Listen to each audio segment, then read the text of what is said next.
Under intense pressure, the director of the Secret Service, Kimberly Cheadle, resigned today, saying the agency fell short, her words, 10 days ago when a gunman was able to place himself on a rooftop, aim, and nearly assassinate the former president, despite an extensive security presence.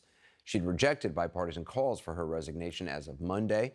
The service's deputy director will now lead the embattled agency. Turning now to the investigation, though, of the actual security breakdown, Pennsylvania State Police Commissioner testified today before a Homeland Security Committee that two local law enforcement officers were inside a building with vantage points overlooking, I should say, the roof where the gunman would soon fire. But they left to look for a suspicious individual that turned out to be him. He also said the length of time between when a police officer encountered the gunman on that roof and when the shots were fired at the former president was much longer than he'd once indicated. If the first shots rang out at 18-11 hours, the hoisting up of the officer occurred probably no more. Again, I'm going to give you a time, but I want to just put it in the context not specific. of a sequence of events. I would say at most 2.5 to 3 minutes before that first shot rung out. It was minutes. It was a very short period of time, even for his ability. But not seconds. I would say minutes. That's remarkable. For more on what we heard today, I'm joined by senior justice correspondent Evan Perez and former Secret Service agent Jonathan Wackrow. Evan, I mean, the idea that it was minutes from a police officer hoisting up, seeing a guy with a gun, and then, not engaging with him, and then that guy still being able to be up there is incredible. I understand you have new video just released from the scene of the shooting. Yeah, Anderson, we just got this video that was released by Senator Chuck Grassley, and one of the things that we learn in this new video is, you're seeing the aftermath of this shooting, and you see a Secret Service agent up there talking to some of the local officers who were on the scene, and you can see the body of the gunman. You can see the blood trailing on the roof there. And you also see a shot there of the building nearby, which is what the Pennsylvania Police Commissioner there was talking about. That's where these officers first spotted this man and took video, or took pictures rather, that they sent out to police.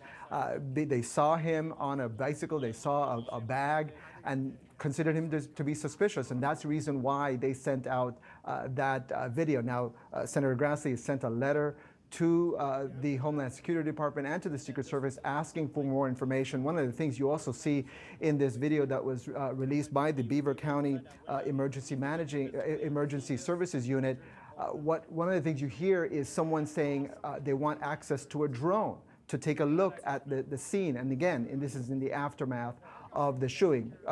Now, Anderson, you remember that the Secret Service director said that they did not use a drone to provide security for the rally, and we do know that the shooter did use a drone to essentially look at the scene that he was about to attack later that day. And Evan, there were more details about the aftermath of the shooting that came out during that hearing.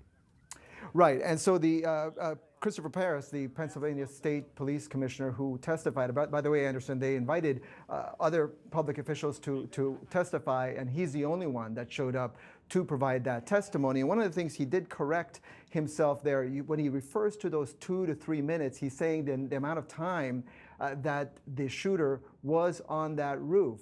He later clarified that there was only seconds from the time that one officer takes a look at him and the time that the shots were actually fired. But it really does raise the question, going back to what you played earlier in the segment here.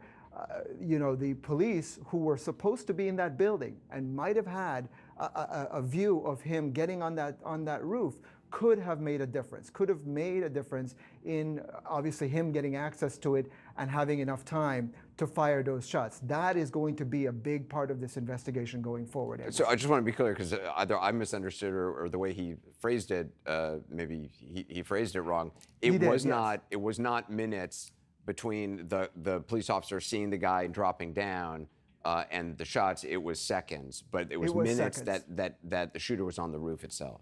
That's correct, and he wasn't seen there because those officers who did have a view of that roof had left to try to go find him. Jonathan, what stands out to you about this video and also the details that have come out now? Well, listen, I think the details are really important here, and this is what we really wanted to start hearing yesterday during the testimony by the director of the Secret Service. But what you're really starting to see, especially when you're talking about the two officers that left their post to go try to address a threat. When I hear that, to me, it signals that the roles and responsibility of the local law enforcement, their specific posts, was not clearly understood prior to this event ever taking place. Again, if those two officers were there providing the overwatch and surveillance of those rooftops as they should have been, they would have identified this individual right away and most likely would have been able to stop this type of attack prior to it happening. So to me, it's the roles and responsibilities during the advance were not articulated properly by the Secret Service with their local law enforcement partners. Again, law enforcement was probably doing the right thing. They had the right intent to try to go find and address a threat. However, these posts are carefully curated to overwatch critical locations. This was a critical location. So by the fact that these officers left that area vulnerable, we see the tragic consequences that it caused. Jonathan Wackrow, Evan Press, thank you. Appreciate it.